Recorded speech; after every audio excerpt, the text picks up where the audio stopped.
सभी साथियों को नमस्कार। ज्योतिष विज्ञान के कार्यक्रम में मैं किशोर नाथ आप सबका हार्दिक अभिनंदन करता हूं। मित्रों, सिंह राशि पर एक ऐसा संयोग बन रहा है जिसमें सूर्य, बुध और केतु एक ही राशि में आ जाएंगे, जिसमें दो दो प्रबल राजयोग बनने जा रहे हैं। एक तो बुधादित्य योग बनेगा, दूसरा केतु पताका योग बनेगा। किस डेट में बनेगा ये मैं आप लोगों को बतलाता हूं। मित्रों, सूर्य 17 सितंबर से लेकर के 17 अक्टूबर तक कन्या में रहेंगे।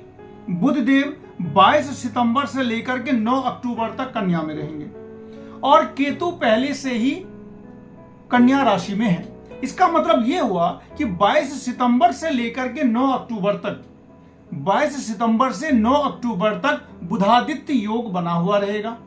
साथ ही साथ बुध और केतु का पताका योग भी लगेगा, यानी कि दूसरे भाव में बुधादित्य योग का बनना, केतु पताका योग बनना और उस पर बृहस्पति की दृष्टि, ये आपके लिए बहुत ही अच्छा संयोग बन रहा है। इसमें आपके लिए धन की वृद्धि होगी। केतु पताका योग जो होगा आपको धन को 4 गुना बढ़ाएगा। वैसे भी आपकी कुंडली में, आपकी राशि में धन के जो मालिक हैं, बैंक बैलेंस के जो मालिक हैं वो बुध हैं। वो बुध उच्च अवस्था में आ जाएंगे। उच्च अवस्था में आ जाएंगे, साथ ही साथ उनके साथ केतु भी रहेंगे। और केतु जब किसी उच्च ग्रह के साथ रहते हैं तो उसके बल को 4 गुना बढ़ा देते हैं, यानी कि पताका योग हो जाएगा। तो निश्चित रूप से डेट आप नोट कर लें, 22 सितंबर से लेकर के 9 अक्टूबर तक धन के मामले में आपके लिए बहुत अच्छा समय रहेगा। अब बात करें सूर्य की, तो सूर्य तो कन्या राशि में जाएंगे और सूर्य जब कन्या राशि में जाते हैं और आपकी राशि से दूसरे भाव में जाएंगे तो आपके लिए ट्रांसफर का योग बनता है। आप जहां पे कार्यरत हैं वहां से दूसरी जगह जा सकते हैं, पदोन्नति मिल सकती है। ये सूर्य भी आपके लिए अभी अनुकूल है क्योंकि वो अपने मित्र के साथ है। ये बात अलग है कि उनको ग्रहण भी लगा हुआ है क्योंकि राहु की पूर्ण दृष्टि है, लेकिन चूंकि अपने मित्र के साथ बुधादित्य योग बनने पर राहु की दृष्टि से भी बहुत ज्यादा नुकसान नहीं होने वाला। बात करें मंगल की, मंगल आपके लिए प्रबल राजयोग कारक है। क्यों है? क्योंकि वो मंगल केंद्र और त्रिकोण दोनों के मालिक हैं। मित्रों, जब कोई प्लैनेट केंद्र और त्रिकोण दोनों का मालिक हो जाता है तो वो आपके लिए बहुत ही ज्यादा शुभ फल देने वाले हो जाते हैं, यानी कि वो प्लैनेट आपके लिए हमेशा शुभ फल ही देंगे।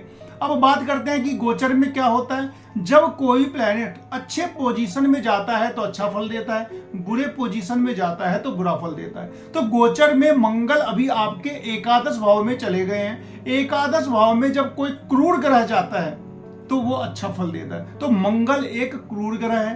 क्रूर ग्रह एकादश भाव में जाकर के अपनी चौथी दृष्टि वो द्वितीय भाव में दे रहे हैं, बैंक बैलेंस पर दे रहे हैं। तो मंगल का जब चौथे भाव पर प्रभाव पड़े या दूसरे भाव पर प्रभाव पड़े तो आपके कुंडली में, आपके राशि में अभी दूसरे भाव पर प्रभाव पड़ रहा है मंगल का, तो ये धन के लिए अच्छा संयोग बना रहा है।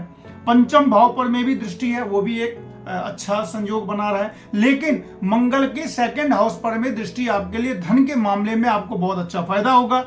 आरोग्य मिलता है। अगर आप किसी बीमारी से जूझ रहे थे तो आपकी जो बीमारी है वो खत्म हो जाएगी इस टाइम पीरियड में।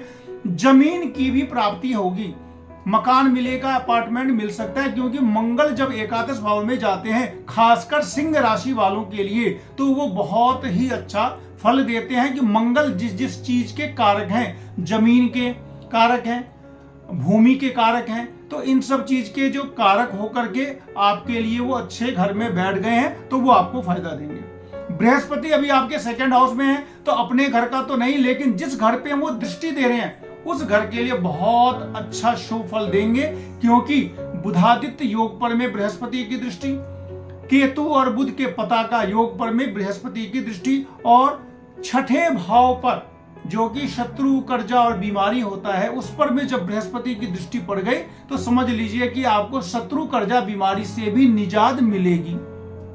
बात करें शुक्र देव की, शुक्र आपका जो है वो 10th हाउस का लॉर्ड है, यानी कि नौकरी का मालिक। अब वो शुक्र स्वगृही होकर के तीसरे भाव में चले जाएंगे। शुक्र आपको 17 सितंबर से लेकर के 12 अक्टूबर तक तुला राशि में रहेंगे। तुला राशि शुक्र की अपनी राशि होती है, स्वगृही होता है शुक्र वहां पे। और शुक्र चूंकि 10th हाउस का लॉर्ड होकर के तीसरे भाव में है, पराक्रम भाव में है, तो पराक्रम की वृद्धि करेगा, सेल्फ कॉन्फिडेंस को बढ़ाएगा, नौकरी में उन्नति देगा। अब यहाँ पे तो सब कुछ अच्छा लग रहा है क्योंकि सभी प्लेनेट आपके लिए अभी अनुकूल हैं। लेकिन शनि देव अभी आपके 7th हाउस में है और वर्तमान में 17 सितंबर तक सूर्य और शनि का समसप्तक योग बना हुआ है।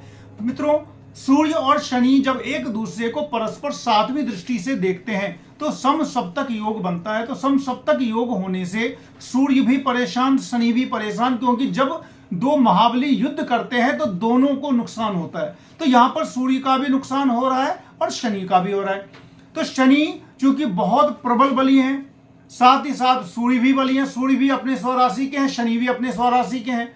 तो दोनों में नुकसान किसका होता है? जिसकी कुंडली होती है उसको नुकसान है। तो लग्नेश भी प्रभावित, सप्तमेश भी प्रभावित, बिजनेस भी प्रभावित, स्वास्थ्य भी प्रभावित। लेकिन ये सारी चीजें हट जाएंगी।